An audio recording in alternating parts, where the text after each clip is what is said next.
Welcome sa Buhay na Bayani Vlog. Back sa ating YouTube channel. Ang gagawin natin ngayon ay how to install service entrance. So ito ulit ang ating simple drawing or simple diagram na susundan para sa pag-install natin ng service entrance. So unahin na natin kay meter base.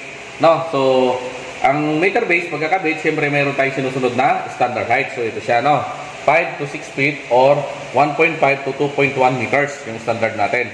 Galing siya sa ground or sa lupa, no? And then, siyempre, mayroon tayong REC pipe para naman sa yung ginagawa natin 90 degree, ano? Yung paakyat. So, siyempre, sa kaya 90 degree natin, lalagyan natin ng service entrance cap. So, ito, mapapansin nyo, pababa naman natin ay PVC pipe, no? So, ito siya, papunta sa ating NEMA 3R. So, dinagyan ko na rin siya ng 60 ampere breaker. So, sample lang to na ito yung ating gagamiting breaker sa ating NEMA 3R. And then, siyempre ito, yung PVC natin papunta naman sa ating grounding. So, para sa ground rod natin. And then, kung mapapansin nyo, itong line na to, PVC rin nalagyan natin, papunta na to sa ating panel board sa loob ng bahay. Okay. May iba't ibang color din tayo ng wire na gagamitin, ano?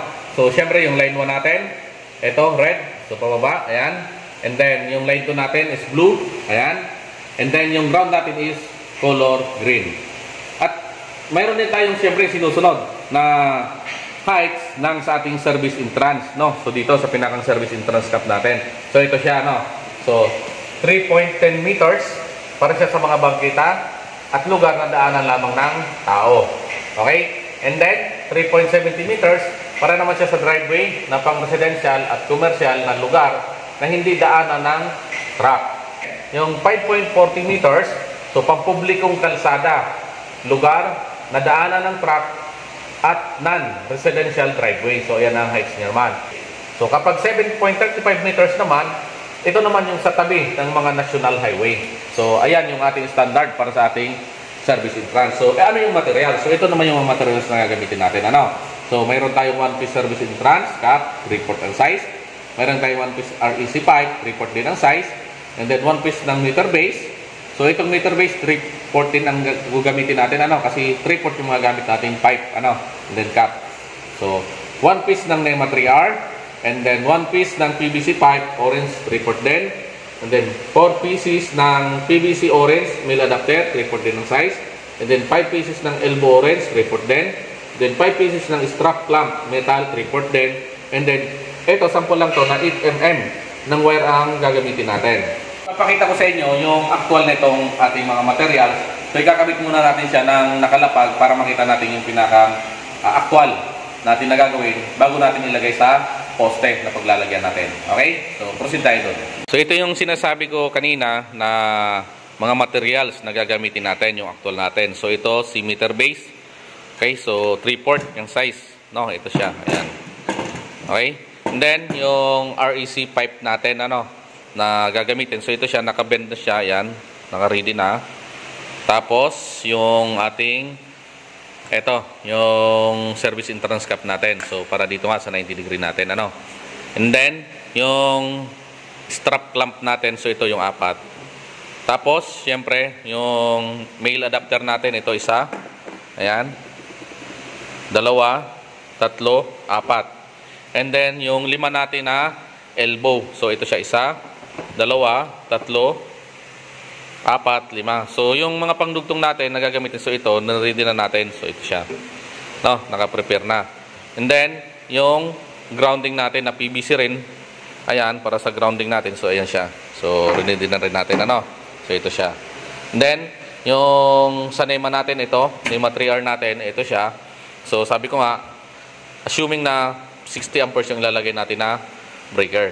So, ngayon, ang gagawin natin, bubuhin muna natin siya dito sa lapag bago natin ikabit doon sa pinakang poste na pagkakabitan natin.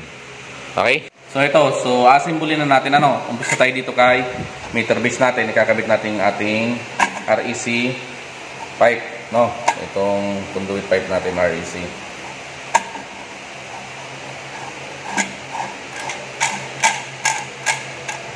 Ayan. So, sunod natin si ito, ang ating service entrance cap, kakabit na rin natin.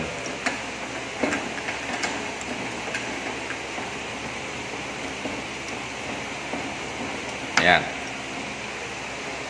Sunod natin si strap clamp natin ito. So, syempre, kakabit natin to doon sa poste na to, ano? Lagyan natin ng tatlo. Ayan, ganyan.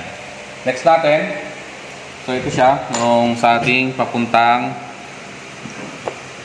NEMA 3R. So, ikabit na natin itong ating male adapter.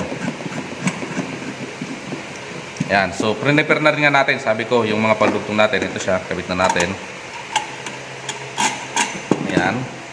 So, kabit na natin to. Ayan. So, pababa, punta kay NEMA 3R natin.